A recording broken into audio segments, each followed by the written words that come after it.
சேலத்தில் கட்சி அலுவலகத்தை திறந்து வைத்த பின் அதிமுக பொதுச் செயலாளர் எடப்பாடி பழனிசாமி செய்தியாளர்களை சந்தித்து வருகிறார். அந்த காட்சிகளை தற்போது நேரலையில் பார்க்கலாம். ஒரு வேடிக்கையா இருக்கு. அவளுக்கு விளம்பரம் செய்ய வேணும், மக்களை கவர்ச்சிகரமா இழுக்க வேணும்.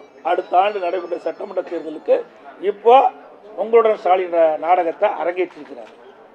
ஏன் 4.5 ஆண்டு காலம் மக்களுக்கு செய்ய வேண்டிய பணிகள்லாம் செய்யல? நீங்கள் அந்த விளம்பரத்தாளில் பார்த்தீங்கன்னா நிறைய அடித்து வெளியிட்டு இருக்கிறாங்க. அப்படின்னா மக்களுக்கு இவ்வளோ குறை இருக்குதுல்ல இந்த ஆட்சியில்?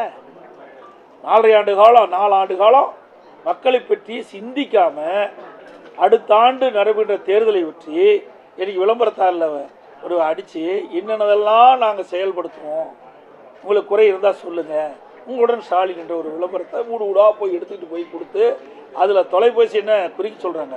அதுதான் முக்கியம். அந்த அவருடைய செல்ஃபோன் நம்பரை குறித்தா அதை திமுக ஐடிவிக்கு போகும், அவர்கள் அவரோட தொடர்பு கொள்வாங்க. அதுக்கு தான் இந்த வித்தையை கண்டுபிடிச்சி வெளியிட்டிருக்காங்க. மக்கள் நன்மை செய்வதற்காக அல்ல. ஏற்கனவே அதிமுக ஆளுங்கட்சியாக இருக்கும்போது திராவிட முன்னேற்ற கழகம் தலைவர் ஸ்டாலின் எதிர்க்கட்சி தலைவர் இருக்கும்போது ஊர் ஊராக போனார்.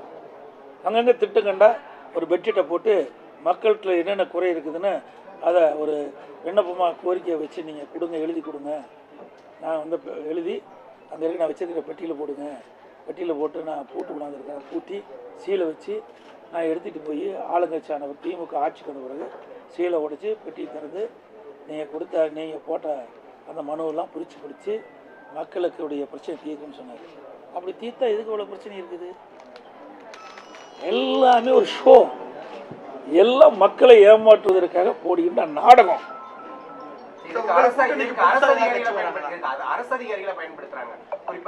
தாங்க இது அரசு அதிகாரிகள் பயன்படுத்தினா தானே அவர் தொலைபேசி என்ன கொடுப்பாங்க. போய் கேட்டால் கொடுக்க மாட்டாங்கல்ல. ஆக இது தந்திரமா மக்களை ஏமாற்றி அவருடைய கைபேசி எண்ணை பெற்று அந்த ஐடிவிங் கொடுத்து அவர்கள் அதிலிருந்து உரையாடுவதற்கு வாய்ப்பா இதை பயன்படுத்துறாங்க. நிறைய கட்சிகள் வரும். 8 மாசம் இருக்குல்ல தேர்தலுக்கு. பிப்ரவரி மாதம் தான், மார்ச் மாதம் தான், பிப்ரவரி அல்லது மார்ச் மாதம் தான் அறிவிப்பாங்க. இடைவெளி அதிகமாக இருக்குது. தேர்தல் நேரத்தில் நிச்சயமாக நிறைய கூட்டணி வரும். பலம் பொருந்திய கூட்டணியாக அதிமுக தலைமையில் அமைக்கப்படும்.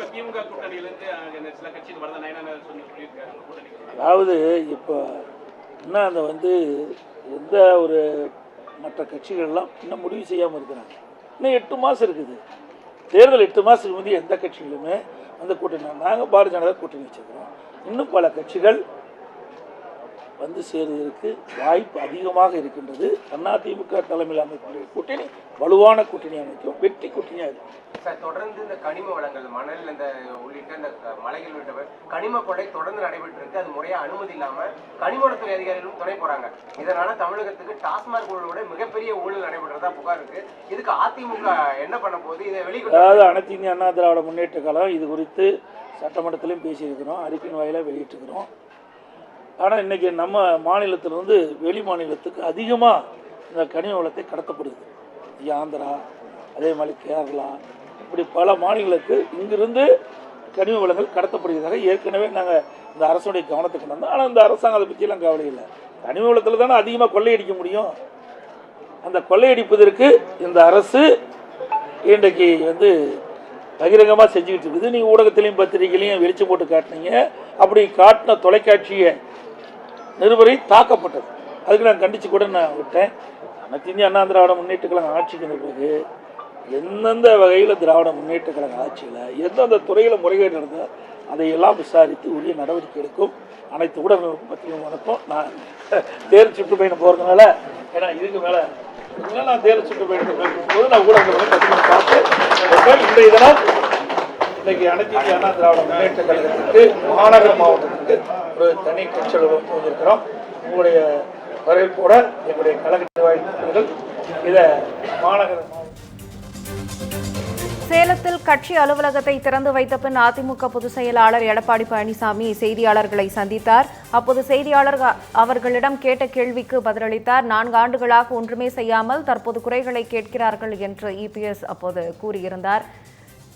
ஆட்சி மாற்றத்தை மக்கள் விரும்புவதை சுற்றுப்பயணத்தின் போது தெரிந்து கொண்டதாகவும் இபிஎஸ் குறிப்பிட்டிருந்தார்.